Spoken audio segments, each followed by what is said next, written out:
What's up guys, Dr. LaHue welcoming you back for another video. This video is simply titled, Am I a Type 1?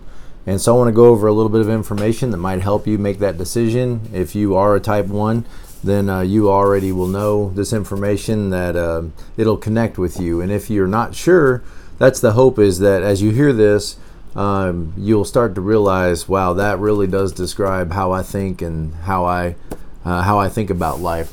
And think about this mostly in the context of the work environment. I think that's a helpful kind of environment to put this information in. Let's start with the first one. If you have an inner critic, or let's be nicer, an inner coach that operates in your head all the time, telling you what you did wrong, how you could have done things better, how you could have improved on your performance in some way. If you have that inner critic that just seems like you never feel like you measure up, that's always challenging you to do better and try harder, and you should have done it quicker and you should have done it sooner, and it just monitors you all the time and provides you with feedback, how you've missed the mark, that's a good sign that you might be either a 1 or maybe a 9 with a wing 1, but probably a 1. If you're sensitive to criticism, not that you don't want to make things better. You're open to people giving, their ideas for how you could improve things, but realize this, that as a 1, you already criticize yourself so much that when somebody else comes along beside that and criticizes your performance, it's too much. It's like it's piled on to, there's already a dog pile of criticism in your head, and then somebody else throws their 2 cents on top of it. You're already your harshest critic, and so when somebody else comes along and tells you that you should have tried harder or you should have given more effort, it's almost more than you can bear. So if you're very sensitive to criticism, the never ever behavior to do to a 1 is to never criticize them and tell them they're wrong. Because it can be hard for a 1 to think in terms of that they've done something wrong. Their whole personality is built around the idea that I don't want to do the wrong thing. I want to do the right thing. I want to be responsible and reliable, dependable, have integrity. And so the thought of being wrong is an overwhelming thought for most 1s. To admit they're wrong is very hard for 1s to do, because it's as if you're telling the universe, come get me, I did the wrong thing, which is the whole thing you're trying to avoid. And so if you're very sensitive to people's criticism, and it's hard, it just keeps you up at night, and it's hard for you to accept it. Not that you're not open to making things better, but it just feels, scratchy when people criticize you. Okay, next. If you naturally think in terms of good and bad, or right and wrong, not just preference, not just, well, he's got his way of doing it and she's got her way of doing it, but if most things come to you in terms of this is right and this is wrong, and those that do that are wrong, those that do it this way are right, it can be hard for 1s to think in like shades of gray in terms of people's preferences. 1s tend to see things as black and white, and they just intuitively know in their heart what they believe is right and what they believe is wrong, and you're going to try to avoid the things that you believe are wrong, and you're going to try to emphasize and focus on the things that you think are right. And it can be very hard for you to be patient with people that are just doing wrong things. So if you think in terms of black and white, right and wrong, good and bad, that may be a strong indicator that you are a 1. If you notice errors and you feel an impulse to correct them, whether they're typos, spelling errors, grammar errors, or pictures crooked or anything like that, any kind of misalignments, you're very sensitive to misalignments. You're very sensitive to things that are out of place, things that are disjointed, things that need to be, addressed. If that's what you notice, that's what you see, that's what you focus on, and feel driven to fix them, that's a good indication that you are in fact a 1. If you try to follow the rules most of the time, if you feel most comfortable when you know what the rules are, know what the expectations are, and try to follow those rules and want others to follow those rules, whether it's traffic rules or rules in the office place, or neighborhood organization rules. If you find yourself wanting to know what those rules are and then live by those rules, and then feel a frustration when you see other people, subverting those rules or trying to break those rules, you believe that those rules should be known and respected. If you live your life with a lot of shoulds and ought tos and musts, there's a good chance that you are a 1. If those ideals, those principles, and those ideals drive your behavior, and you tend to think, that people should, and then fill in the blank. They should stop at stop signs. They should push their shopping cart back to the shopping cart corral. They should be conscious of other people's time. They should not get in the express line with more than 20 items. If you tend to think in terms of what people ought to do, and in prescribing that to others, that's a characteristic of 1s. If you place a high value on being ethical, honest, and reliable, so you're always striving to do the thing that marks you with integrity, you aspire to